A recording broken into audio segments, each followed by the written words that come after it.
Taurus, hi! Welcome to Mr. Queen PH.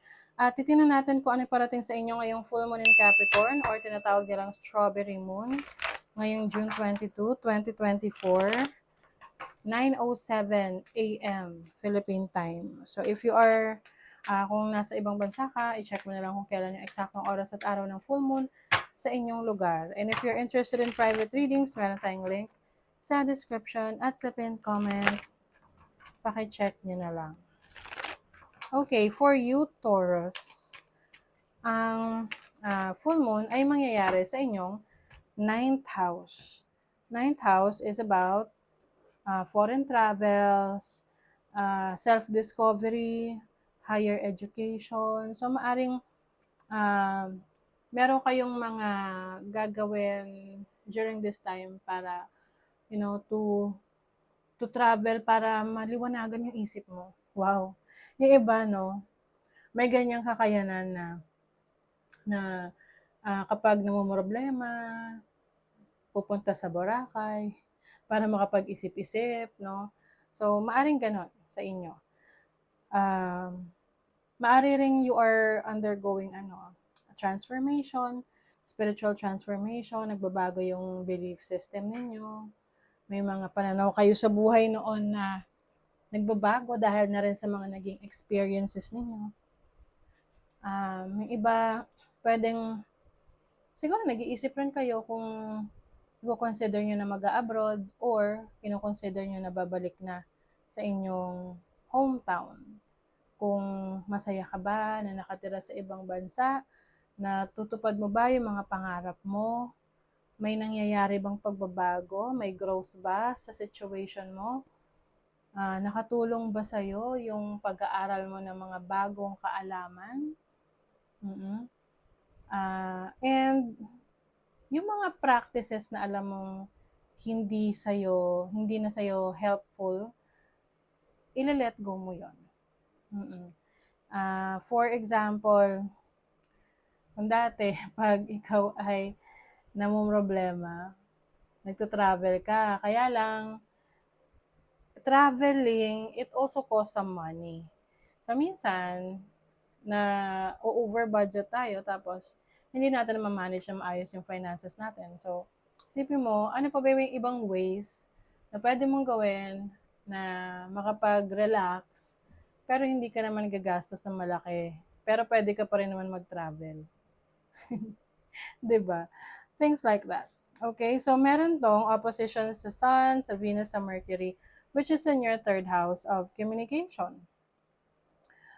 Some of you, pwede rin tong sa kapatid, no? Pwedeng meron kayong sibling, kapatid na nagkaroon kayo ng problema before, tapos tipong hindi nyo na nakakausap, pwedeng you will reach out or sila yung magre-reach out sa'yo to talk things through. Kasi I feel like you're missing each other, no? Na kahit na, gano'n naman sa magkakapatid, nag-aaway. Pero darating rin yung time na maayos niya yung problema niyo, no?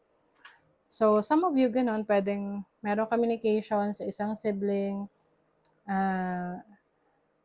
lalo na kung ito'y malayo na kayo sa isa't isa. Like, for example, nakatira siya sa ibang bansa or sa ibang city. So, maaring you will, find time to get in touch with them. Meron kasing trine yung Mars sa yung first house, which is about yourself. So, I think ngayon, mas lalo mong kinikilala yung sarili mo. You want to discover the deeper side of you. You want to try new things. And syempre, ang kailangan mo rin diyang i-let go is yung parang lagi mong kino-confine yung sarili mo sa isang lugar na parang, ang Taurus kasi is fixed sign eh. So, para sa inyo, medyo mahirap mag-deal sa mga changes.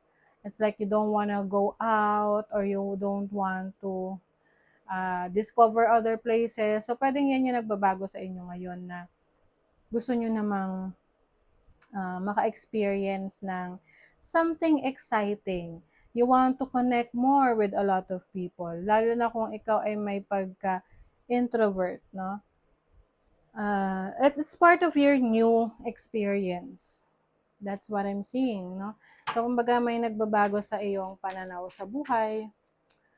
Let's see what else for Taurus. Eight of Cups. Nine of Cups. So, some of you leaving a situation that you feel is no longer happy or no longer fulfilling. Hindi ka na masaya. So, aalis ka doon. You also have the Nine of Cups.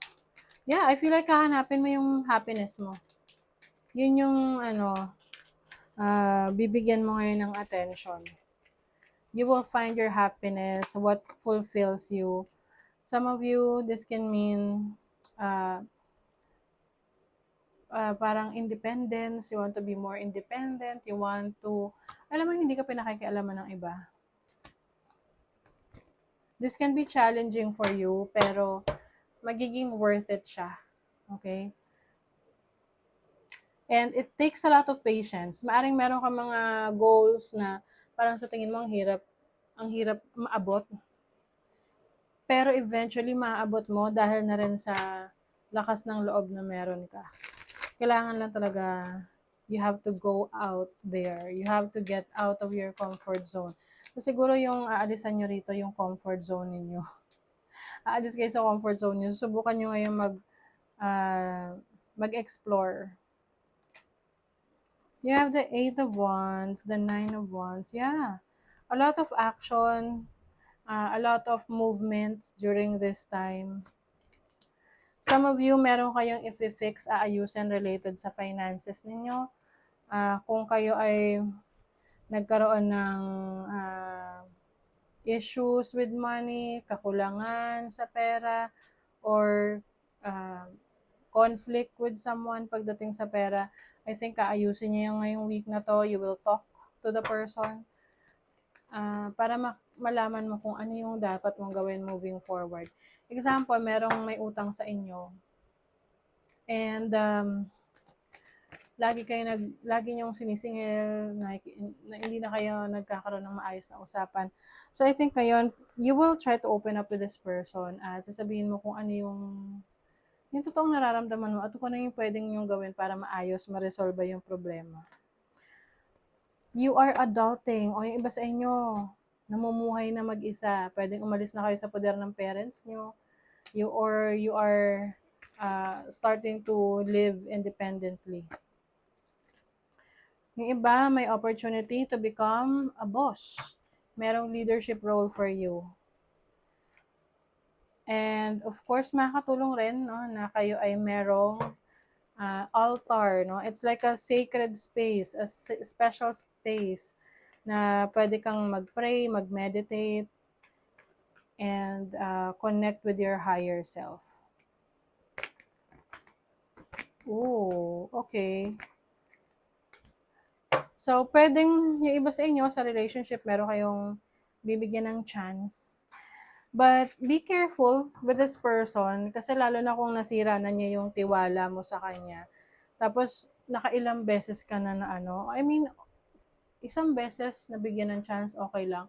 Pero kung same issue, same problem, paulit-ulit, pag-isipan mo na kasi you don't want to be in a karmic situation na ang hirap makaalis. Oo. You have to get to know the person on a deeper level. Surrender to the divine. So, may mga bagay na hindi ka kontrolado. As long as sa tingin mo nagawa mo na yung best mo, yung part mo, then surrender to the divine. Kung ano man yung hindi mo na kontrolado. Emotions are running high. Yes. Yung ba sa inyo medyo magiging very emotional during this time, especially with your relationship to your higher self or to your spirituality. Parang feeling mo, yung iba kasi parang feeling nila, hindi nila nakukuha yung goals nila. Hindi nila na-achieve.